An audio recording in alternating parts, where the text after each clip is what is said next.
wrapping up our series that we have called Anger Management, and we have been examining the times that Jesus has responded in righteous anger to things that were happening around him. And we have been talking about the ways that we see what he's passionate about through those situations. So we've been getting a lot of feedback. This series seems to have resonated with a lot of people. And I know personally, it has resonated with me. I have really enjoyed looking at these things that are so important to Jesus and recognizing that, we are becoming disciples, right? We are in the process of being conformed to the image of Christ for the sake of others. And what better way to be conformed to Jesus' image than by encouraging and fostering those things that he was passionate about in ourselves. So we have seen that Jesus calls us to humility. He calls us out of rules and into relationship. He calls us to get out of the way and let him and his Holy Spirit move. We talked about the fact that relationships are key and that obstacles are far from what Jesus desires.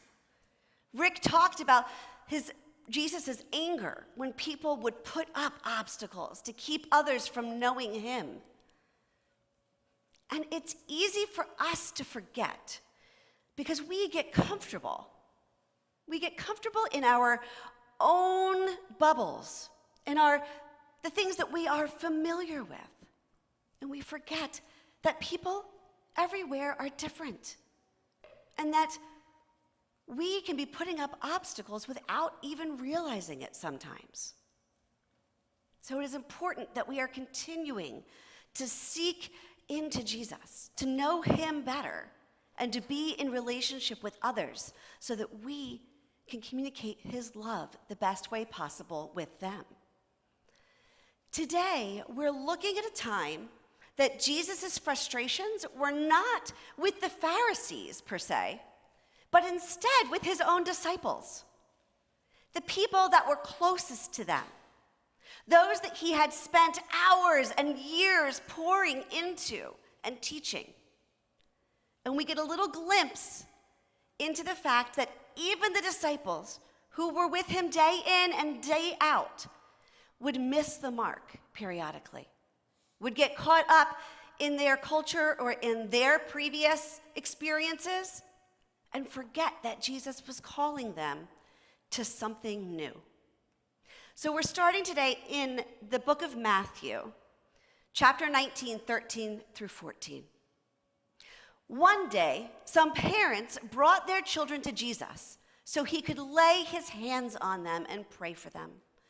But the disciples scolded the parents and said that they were bothering Jesus. But Jesus said, "Let the children come to me. Don't stop them, for the kingdom of heaven belongs to those who are like these children." And he placed his hands on their heads and blessed them before he left.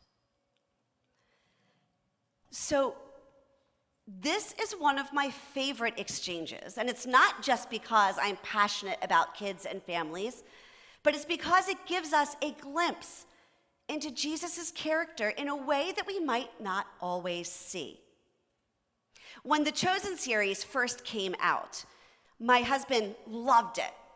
And he was like, you've got to see it. And I fought him tooth and nail, and I finally gave in. And he said, look, I don't want to even show it to you in order. I just want to start with this episode. And the episode that he wanted to show me was the episode, it was the third episode, and it was called Jesus and the Children. And it is this lovely episode that follows Jesus' interaction with children in a local village. And my husband was raised in a Roman Catholic church. He didn't have some of the experiences that we had in youth group and in Sunday school here. And this was a foreign idea to him. It was like totally new that Jesus would stop his day and play with the children, that he could be silly, that they could identify with him. It was one of those intellectual moments that erupted into this beautiful picture of who Jesus is. And it stays with me whenever I think about Jesus interacting with the children. But let's look at this picture, right? Jesus has been teaching, crowds have been gathered, he's been performing miracles, and all out of the crowd come these rambunctious children and their parents, right? We've got kids running all over the place, they're playing tag, they're digging in the dirt, they're chasing each other, and the parents are like, wait, we want them to meet Jesus. And the disciples are like, excuse me? He's a busy man. He's like healing and preaching, and he really does not have time for these kiddos who are covered in dirt and grimy little hands. No, sorry. Jesus has bigger things on his schedule than to play with your kids. And Jesus overhears it. And he's like, guys, you missed the mark again.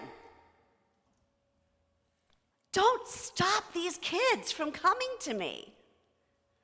Not only don't stop them, but then he brings the children up and he says, you need to be more like them.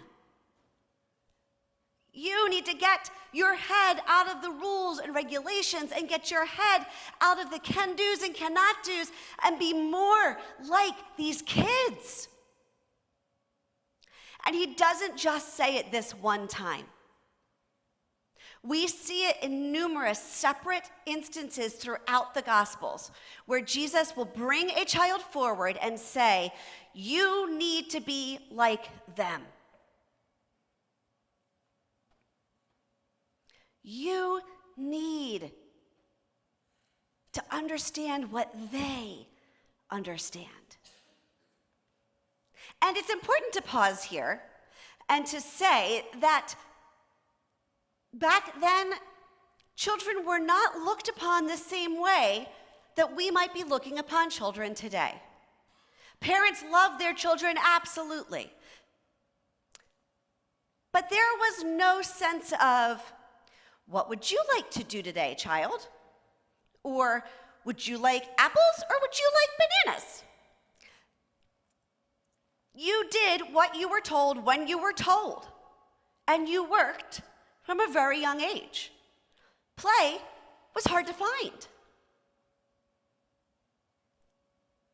They didn't have any rights. They were a population that was fully dependent. They were the weakest among us. Certainly not someone that you would want to lift up and emulate. And once again, we see Jesus turning society's norms upside down. He repeatedly gives value to those others find no value in. He is very clear. Not only does he have time for the kiddos, he thinks the adults should be more like them. My husband and I are big Disney fans. And so we've always loved Disney. We went on our honeymoon to Disney, had a great time. It was a number of years from our honeymoon to when we went back with our kids, probably about 10 or 15 years.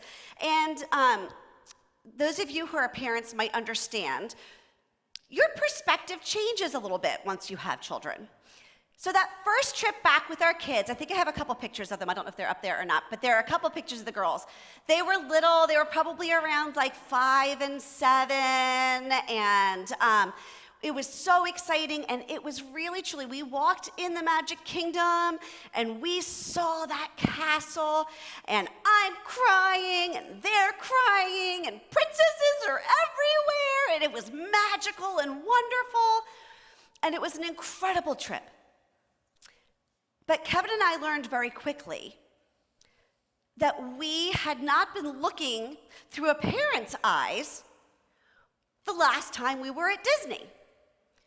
So when we were in Animal Kingdom, we're like, oh yes, dinosaur is such a fun ride. You can do it. Now, we knew Rachel couldn't do it. She was like 4. But Meredith, you can do this. Come on. So we left Rachel with Amy, and we got on with Meredith and buckle into these big, it's a big car that's going to take you back in time to the dinosaur age. Strap ourselves in, and those big doors open, and I remember. And I look at my daughter, and I am like, close your eyes, put your head down, and don't open them again.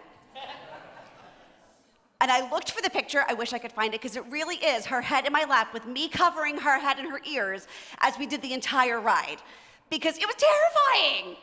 And I'm like, oh, this may not be. Sorry. I wish that was the only time we made that bad call. But there were a number of different times, to the point of where we were like, let's do Peter Pan. And they're like, no. Like, it's not scary, I promise. They're like, we've heard that before. Seeing things through the eyes of a child gives us a totally new perspective. We were in Disney just this past year, and Kevin looked at me and said, not yet, but it'll be really cool to do this with grandkids and see it through their eyes. I said, yeah, it really will. Really will. Looking through the eyes of a child gives us a totally different perspective. Jesus wants that for us. He wants us to be like children. They're sponges. They absorb everything, for better or worse. Have you ever met a child who's bilingual? When I was teaching 4th grade in North Jersey, I had a little girl come halfway through the year from Vietnam. She did not speak a single word of English. Watching her absorb this language and become fluent in a matter of months was amazing. Children's brains are phenomenal. The way they can process information and just take it in is unparalleled. Jesus wants that for us.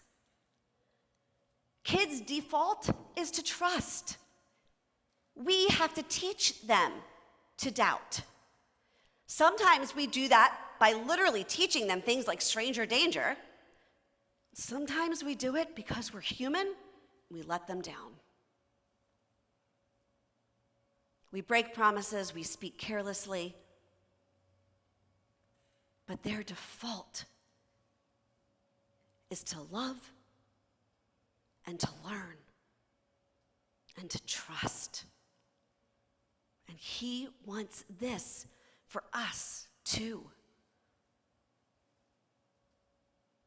Those kiddos can fling off worry with careless abandon and run until they cannot run anymore. They can stay up late chasing fireflies until they literally fall asleep in front of the campfire. They have boundless energy and enthusiasm. Can you imagine? How many times have you said, if I had a fraction of their energy? Imagine what we could do with it. In talking with the Pharisee Nicodemus, Jesus explained the following to him. He said, we have to be born again. We have to be born again. And this just means entering into a relationship with Jesus Christ. But the symbolism, we have to go back to the beginning. We have got to unlearn and relearn, right? We have to go back and figure out what it means to love like Jesus, what it means to trust Jesus. We need to go back to the basics. We need to go back to preschool. And we're really fortunate here at Hope because we have the best darn preschool anywhere. Tomorrow's Hope Preschool. Thank you. Yes, I agree. And here at Tomorrow's Hope Preschool, we learn about thumbs up and thumbs down decisions. So Miss Amanda does chapel with the kids every week, and she invites me in early in the year, and we do this fun little back and forth with our preschoolers where we act out thumbs up and thumbs down decisions. So maybe we're playing blocks, and I might come over and just kick the block tower down, and we talk about why that's a thumbs down decision versus a thumbs up decision, and then we try again and get it right. This is life. Right? We make thumbs up and thumbs down decisions. Relationships are complicated. Whether it's a relationship with your spouse, with your siblings, with your family, with your friends, with your coworkers, they're complicated. But Jesus wants us to be making thumbs up decisions. Decisions that reflect his love, his truth. And sometimes we need to take a thinking time. And we need to sit down and we need to ask Jesus if our decisions have been thumbs up decisions or thumbs down decisions that day. Thumbs up decisions are always going to be fostering relationships, because healthy relationships and consideration of others, of their needs, these are the things that are going to point others to Jesus. Now, we inevitably make thumb down decisions. I don't know about you. I am sure my family could tell you plenty of thumbs down stories, and not just about dinosaur. We make thumbs down decisions. What then? Same thing we teach our preschoolers. We take responsibility. We admit it. We ask forgiveness, and we offer forgiveness if it's needed. And I know it sounds simple, and I'm using preschool language, and it isn't that easy, is it? None of us like to admit when we've done something wrong, or when we're right, but the way we expressed it was wrong. It's not easy. And if our goal is relationships, and just in case any of us are unclear, our goal is relationships. When Jesus asked us when the followers asked Jesus, what is the most important commandments? What is most important, Jesus? His response in Matthew 22, love God, love people. He used a few more words, but that's basically it. Love God, love people. Relationships. If relationships are our goal, then the way we say things matters as much as what we say. Jesus says to the disciples, don't stop them. Don't stop these kiddos. Don't stop their families. Don't get in their way with your stuff. I want to pause there. How often does our stuff get in the way of someone else seeing Jesus?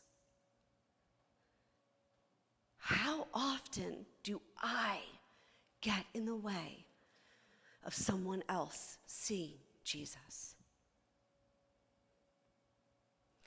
Some of you, whether you are here in person or you're watching online, you've found your way here because you've been hurt by other people's stuff.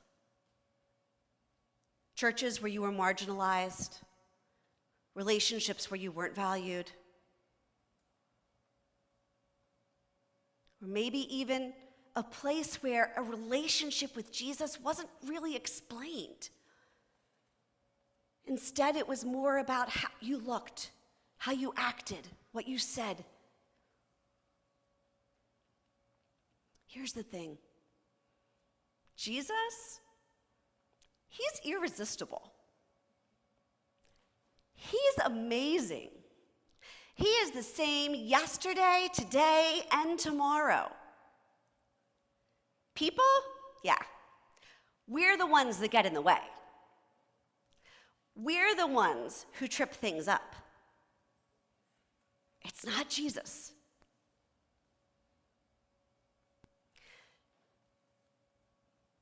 It's up to us to make intentional choices in the relationships we have with others.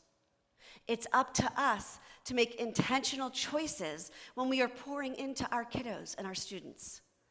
It is up to us to make intentional choices in the relationships we have with each other and in our homes.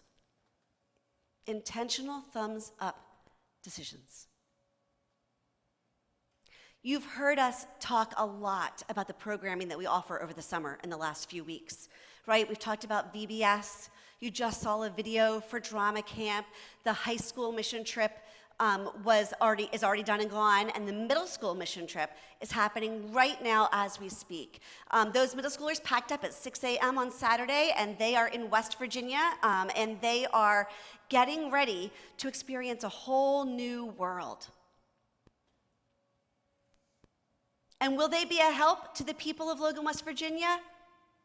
Yeah, they will be. And will they learn to be independent thinkers? Probably. Will they get to experience life outside of the Voorhees-Marlton bubble? Yes. And all of that is wonderful. But it's second best. What I want for these kids, what I encourage you to be praying all week for these students, is that they would learn to love Jesus. That they would learn to build a relationship with him. That they would learn to build relationships with each other that's grounded in Jesus. I want them to learn how to hear his still, small voice. So when they are on their own, they'll recognize it. That's what I want. And when they can't hear him, or they can't see him on their own, I want them to know that they can look to their right and they can look to their left, and they are surrounded by others who choose to stand beside them, arm in arm, shoulder to shoulder, and point them to Jesus when they can't see him. That's what I want for our kids. That's what I want for us. The band is going to come back up now because we're going to close out together in song in a moment. But I want to encourage you to remember that loving God, loving others, these thumbs up choices, these are the things that Jesus is passionate about. These are the reasons that drove him to get angry.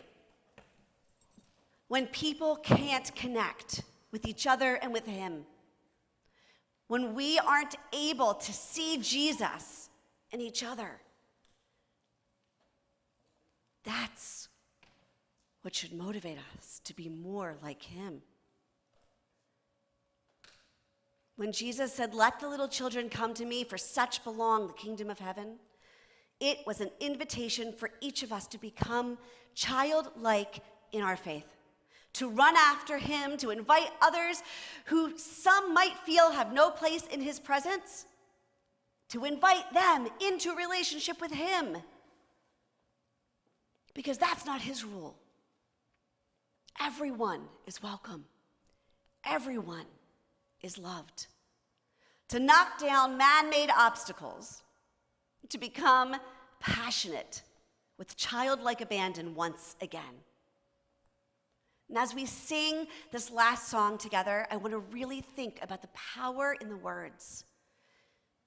Our God is the same yesterday, today, and tomorrow.